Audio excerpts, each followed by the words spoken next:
bersama-sama berdoa, naikkan doa syafaat kita kepada Tuhan. Dan puji Tuhan, hari ini hari yang kelima.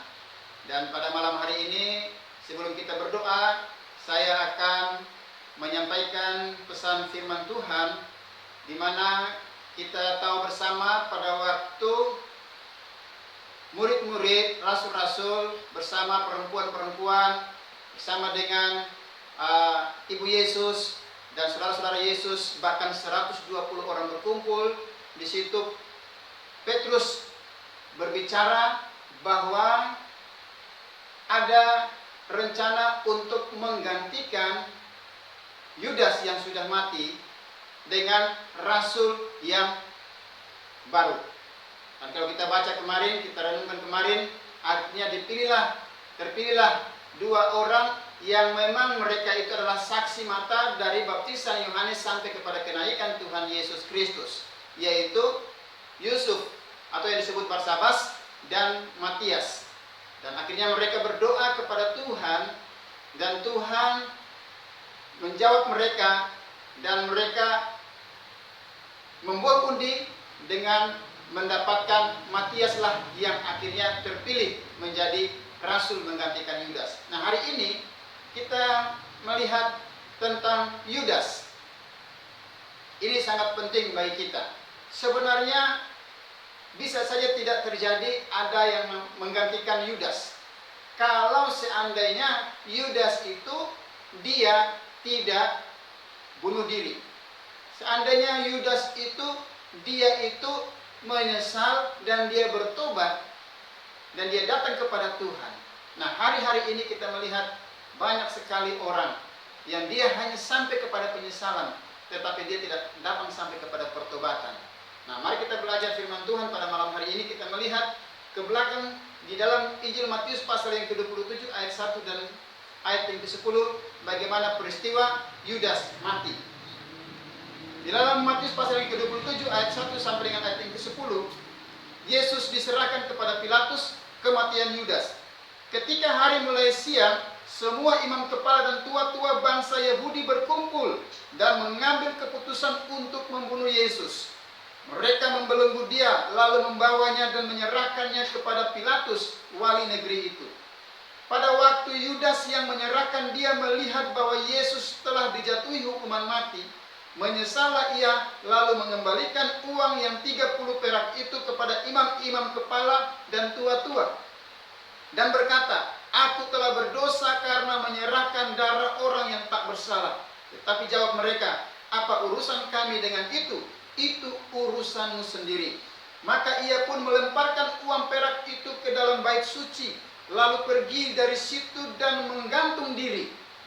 Imam-imam kepala mengambil uang perak itu dan berkata, "Tidak diperbolehkan memasukkan uang itu ke dalam peti persembahan, sebab ini uang darah."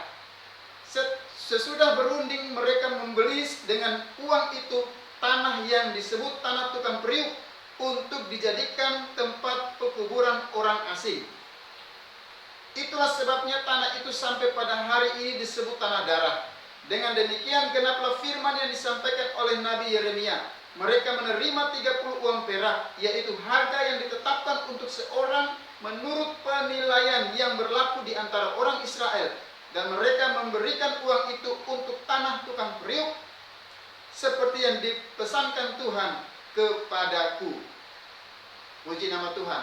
Nah, Bapak Ibu Saudara yang dikasihi Tuhan Yesus, kita melihat pada waktu Yudas, dia melihat bahwa Yesus ini tidak bersalah, lalu akhirnya dia menyesal. Dan dia datang kepada imam-imam kepala dan tua-tua untuk mengembalikan uang 3 peser perak itu, atau 3 keping perak itu, 30 keping perak itu. Lalu dia berkata bahwa dia itu sudah bersalah. Lalu imam-imam kepala berkata, "Tidak ada urusan kami dengan itu." Lalu akhirnya Yudas dia tidak menyesal, lalu dia itu bertobat. Memang dia menyesal, dia mengaku bahwa dia ini sudah bersalah, dia sudah berdosa, tetapi dia tidak bertobat.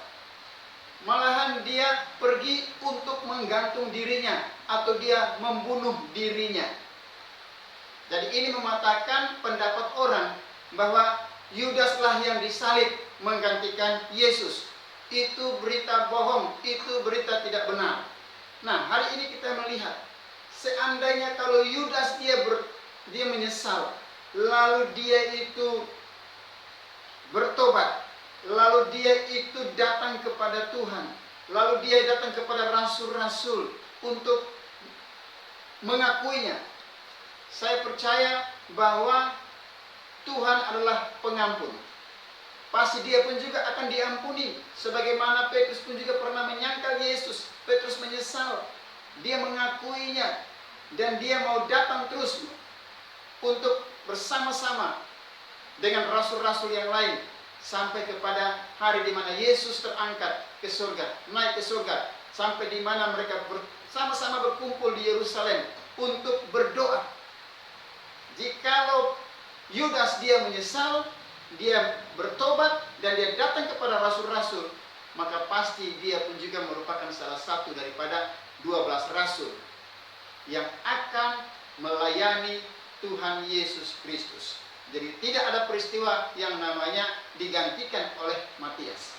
Nah, saudara yang kasih Tuhan Yesus, hari-hari ini kita melihat bahwa begitu banyak orang, dia pun juga pasti merasa menyesal karena dia pernah berbuat salah, dia pernah berbuat dosa, dia pernah berbuat keliru, dia pernah berbuat kejahatan. Tetapi saudara, dia tidak tahu bagaimana caranya untuk bisa datang kepada Tuhan dan minta pengampunan dari Tuhan. Inilah yang hari-hari ini kita mau berdoa, supaya anugerah Tuhan, kasih karunia Tuhan berikan kepada semua manusia itu sama, termasuk kepada Yudas pun juga kasih karunia itu sama. Tapi caranya orang yang berbeda-beda. Ada yang cara seperti Yudas, tetapi ada orang yang sadar dan caranya datang kepada Tuhan sama seperti Petrus.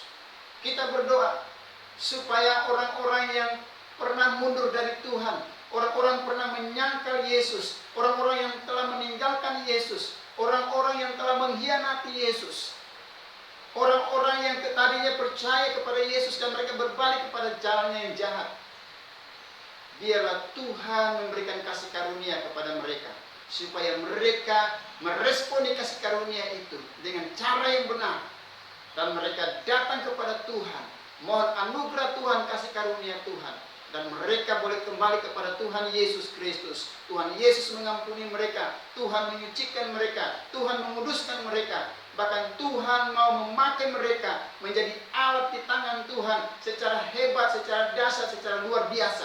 Seperti yang dialami oleh Petrus, walaupun dia pernah gagal di saat dia mengkhianati Yesus, tetapi pada akhirnya dia dipakai Tuhan luar biasa. Jikalau Yudas pun melakukan hal yang sama seperti Petrus, dia pun juga akan dipakai Tuhan luar biasa.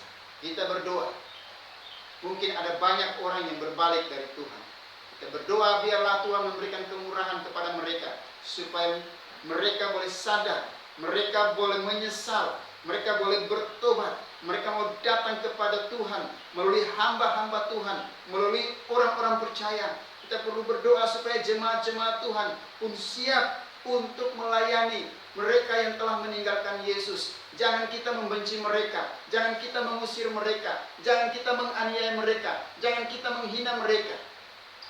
Tapi mari mulai malam hari ini kita berdoa bagi mereka. Sebagaimana anak yang hilang, yaitu anak bungsu yang pergi, bapaknya tidak mengutuki dia, bapaknya tidak membenci dia, bapaknya tidak memaki-maki dia, tetapi bapaknya setiap saat, setiap hari menantikan dia datang. Dan akhirnya pada suatu saat dia dalam keadaan susah, dalam keadaan sulit, apa yang dia ingat? Satu, dia telah berdosa kepada surga. Yang kedua, dia telah berdosa kepada Bapa. Kemana dia mau pergi? Dia pulang ke rumah bapaknya. Dia tidak pergi kemana-mana, tapi dia pergi ke rumah bapaknya. Kenapa? Karena dia sadar bahwa waktu dia berbuat salah, pada waktu dia berbuat dosa, bapaknya tetap mengasihi dia. Apalagi kalau dia datang kepada bapaknya, dia bertobat, dia menyesal, dia datang kepada bapaknya, pasti bapaknya akan menerima dia akan mengampuni dia, bahkan akan memberkati dia lebih daripada apa yang dia pikirkan. Itulah kasih Tuhan. Sekali lagi, hari-hari ini Tuhan memberikan belas kasihan kepada semua orang, secara khusus kepada mereka yang pernah meninggalkan Yesus, kepada mereka yang pernah mengkhianati Yesus, kepada mereka yang pernah menyangkal Yesus. Tangan Yesus terbuka bagi mereka. Doa kita malam hari ini, kita minta supaya surga terbuka, tangan Tuhan dicurahkan bagi mereka, supaya mereka pun juga boleh diselamatkan. Mereka boleh kembali lagi kepada Yesus Kristus, dan mereka semakin dipakai oleh Tuhan. Ini tanggung jawab gereja Tuhan, ini tanggung jawab umat Tuhan, ini tanggung jawab orang-orang percaya. Biarlah firman Tuhan hari ini memberkati saudara dan saya. Mari kita tetap semangat, tetap sehat, tetap kuat di dalam kekuatan kuasa Tuhan.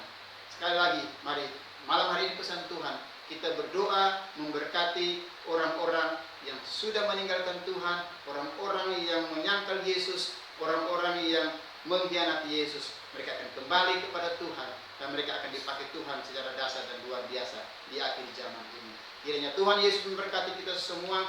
Sekali lagi tetap semangat, selamat berdoa, dan selamat sehat bagi kita semua. Tuhan Yesus memberkati kita semua. Shalom.